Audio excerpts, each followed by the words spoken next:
नमस्कार। स्वतंत्र प्रभात मीडिया की तरफ से मैं दिनेश भारद्वाज पहुंच चुका हूं मुरारी निरंकारी ग्राउंड में, और आप देख रहे हैं कि दिल्ली पंजाब से आए हुए किसान भाई जो अपनी मांगों को निरंतर जारी रखते हुए आज तीसरा दिन यहाँ पे मुरारी में हो गया है इनको, और यहाँ पर पहुंचकर अपनी मांगों को रखे हुए हैं। और इसमें आपको बता दूं कि सरकार द्वारा दिया गया रहने की व्यवस्था इन्होंने ठुकरा दिया है कि जब तक हमारी मांगों को पूरा नहीं किया जाएगा आपकी किसी भी व्यवस्था को हम नहीं लेंगे। और आप देख रहे हैं कि शाम के 4:30 बज रहे हैं और इन्होंने अपने खाने पीने का व्यवस्था यहाँ पे चालू कर दिया है, साग सब्जी काटने के लिए। मैं इनसे बात करना चाहूँगा। भाई साहब, अब किन किन मांगों को आप सरकार से सबसे पहले तो ये क्लियर करना चाहते हैं, ये खाली सिख कौम का और पंजाब की प्रदेश का अकेले का मामला नहीं है। ये सारी मीडिया में ये गलत प्रचार किया जा रहा है कि ये एक स्टेट का मामला नहीं है जी। ना ही एक कौम का मामला है जी। ये सारे किसान भाइयों का मामला है, पूरे हिंदुस्तान के किसानों का मामला है।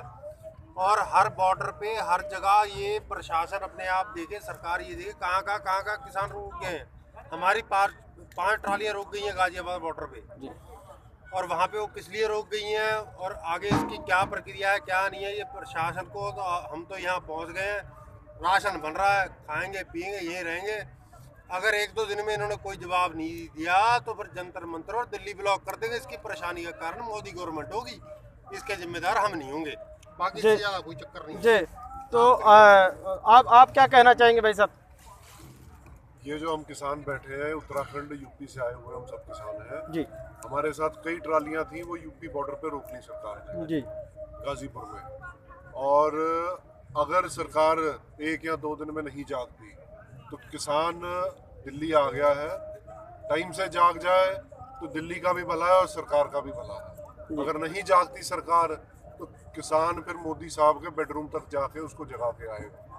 जी, आपकी मांग थी कि हम जंतर मंतर पर साधारण रूप से जाएं और अपनी मांगों को केंद्र सरकार के सामने रखें, केंद्र सरकार हमारी मांगों को पूरा करे।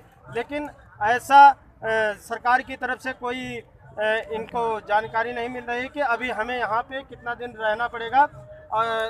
मैं आपको बता दूं कि अगर सरकार आपका कहना नहीं मानती है तो आप यहाँ कितने दिन तक? सर, हम तो 6 महीने का राशन लाए हैं साथ में।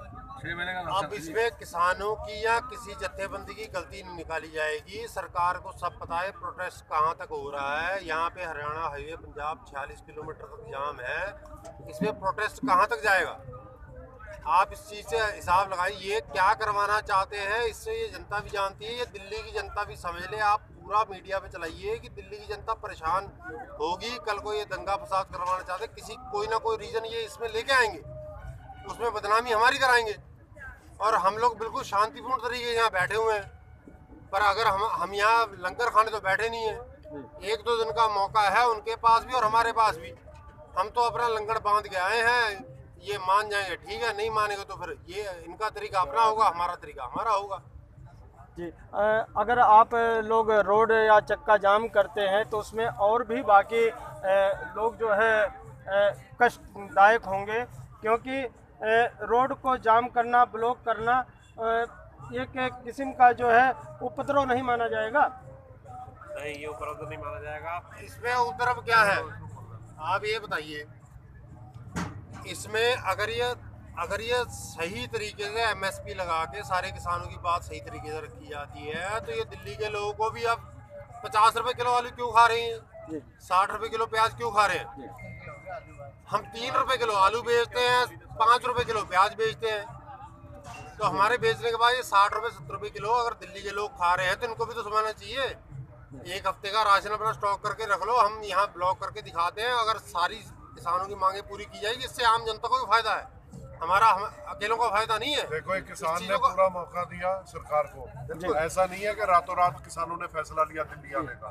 सरकार को टाइम टू टाइम याद कराया गया कि किसान बहुत परेशान है, इसको मत छेड़ो जी।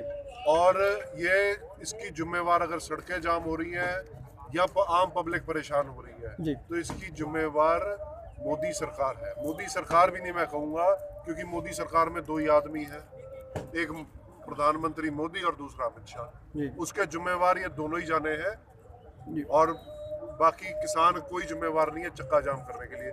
अगर मोदी सरकार चाहे तो आज जीटी रोड खुल जाएगी, आज ही लिख के दे दे कागज पे कि हाँ किसान की फसल मिनिमम सपोर्ट प्राइस पे खरीदेगी, एमएसपी पे, एमएसपी को कानून ये गारंटी कर दें। कानून बनाएंगे। और जो कॉन्ट्रैक्ट फार्मिंग की बात कर रहे हैं, कॉन्ट्रैक्ट फार्मिंग तो कब से चल रही है। हम जिस एरिया से आए हैं, बाजपुर जगह है, वो हिंदुस्तान की पहली कोऑपरेटिव चीनी मिल है वहाँ। हमारा पिछले 65 साल से उस चीनी मिल के साथ कॉन्ट्रैक्ट होता है कि वो हमारा गन्ना खरीदेंगे और हमें पेमेंट देंगे। हमारे कॉन्ट्रैक्ट में लिखा हुआ है कि आपको गन्ने का भुगतान 14 दिन में मिलेगा।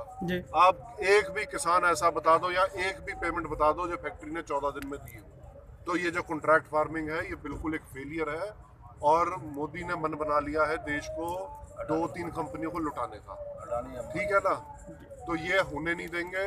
ये मोदी जी ने गलत आदमी से, गलत कम्युनिटी से, हम कोई धर्म नहीं है, किसान का कोई धर्म नहीं है, उसका एक ही धर्म है किसानी।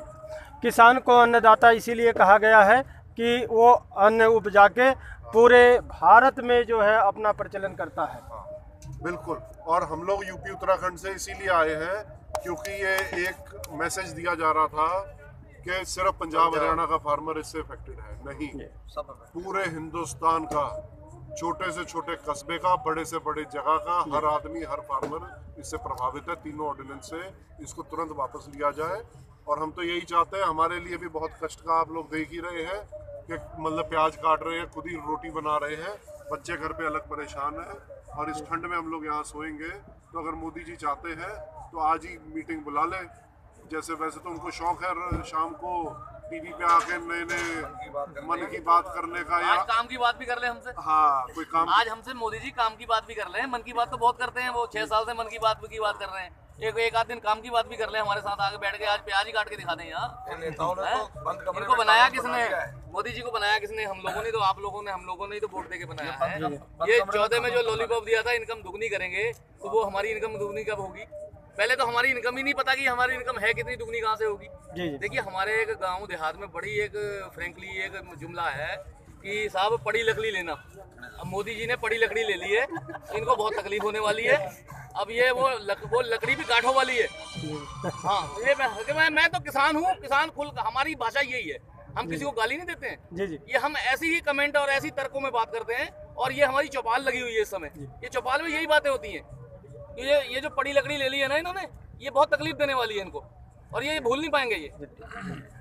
तो अभी आप देख रहे हैं कि अपने साग सब्जी की व्यवस्था करते हुए इन लोगों से हमारी बात हुई और इनका कहना है कि जब तक केंद्र सरकार हमारी बातों को नहीं मानती है तब तक हम यहाँ पर 6 महीने तक यहाँ पे हमारे पास पर्याप्त मात्रा में राशन पानी है और हम जो है यहाँ पर डटे रहेंगे। अपनी मांगों को बिना पूरा किए हुए हम यहाँ से नहीं जाएंगे।